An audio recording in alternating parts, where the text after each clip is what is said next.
Hello. Hey, it's been a while since Grandma has recorded a story for you. I thought there's quite a selection now that you can go back, and I hope you'll re-listen to some of them because there are a lot of good stories there. You can enjoy over and over again. I know that young children just love to hear the same story over and over again. So I hope you'll re-listen to some of Grandma's stories. I thought I would start reading you a short story that I really enjoy. This one is called Charlie's Monument by Blaine Yorgason. As you can see by the cover, it's been well loved and well used. And so I'm thinking if I read you a short story, maybe that would be something that you will enjoy and that you can look back on and remember Grandma by. Charlie's mother, when she first saw her little baby boy, held him close and cried just a tiny bit. No one, including the midwife who was there, was certain just why she cried. It may have been because of happiness, for now she at last had a child. And it may have been because of sadness. Since her husband had died, she had so wanted their only child to be a son who would be just like his father. But this little boy never could be like his father, for he was born with only one arm, and his legs and back were badly deformed and twisted. Nevertheless, he was given the name of Charles Edward Langley Jr. after his father. Maybe he would never look like his father, but he could be like him in other ways. His mother knew, as she looked with love and sorrow upon her misshapen little Charles, that he would never live as other children did. And the question came then, unbidden, God, why have you given him such a test?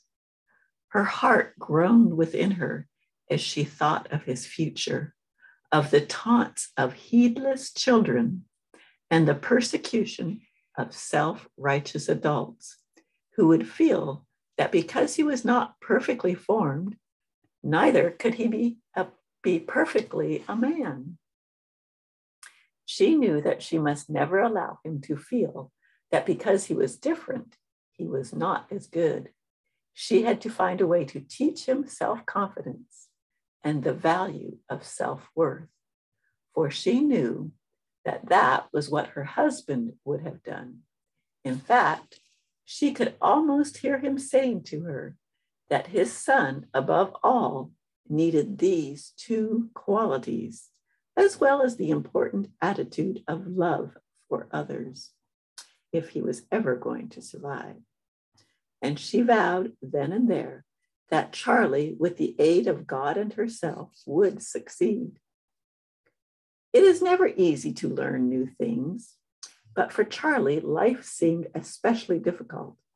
When other children his age were learning to walk, he was still struggling to crawl. When Charlie had finally learned to use a sort of shuffle kick method to move from one place to another, however slowly, all the other children were running here and there, playing childish games and shouting great shouts of joy in their unappreciated freedom. Mrs. Langley ached with love and concern as she watched young Charlie grow. And though she never preached, she was careful never to let a teaching moment pass unused. For instance, when Charlie would spend hours sitting near the gate, listlessly drawing figures in the dust with his only hand while he watched the other children at play.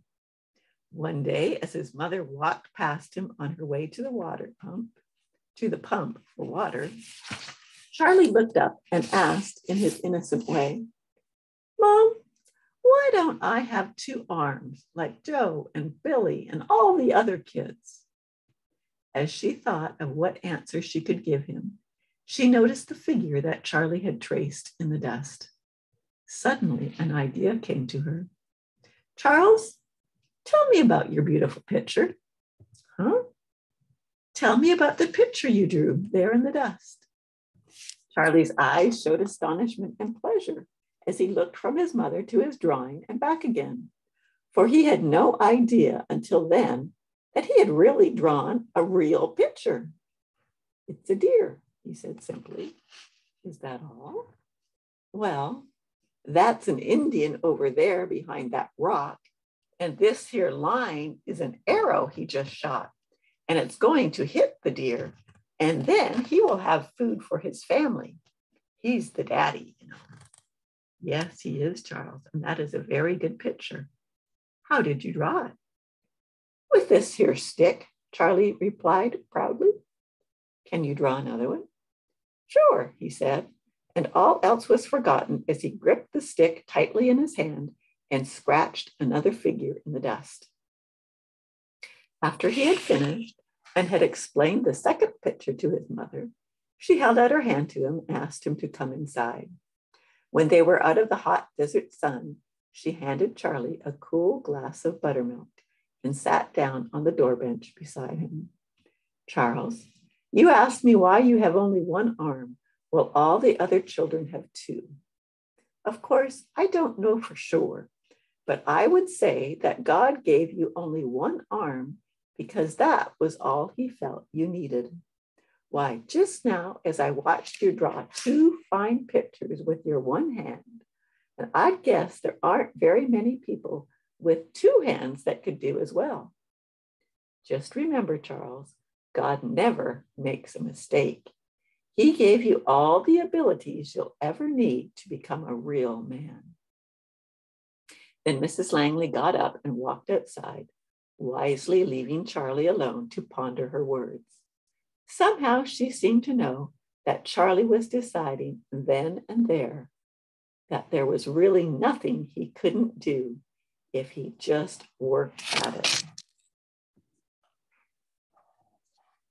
There also came a day, a year or so later, when Mrs. Langley heard a shout from Charlie.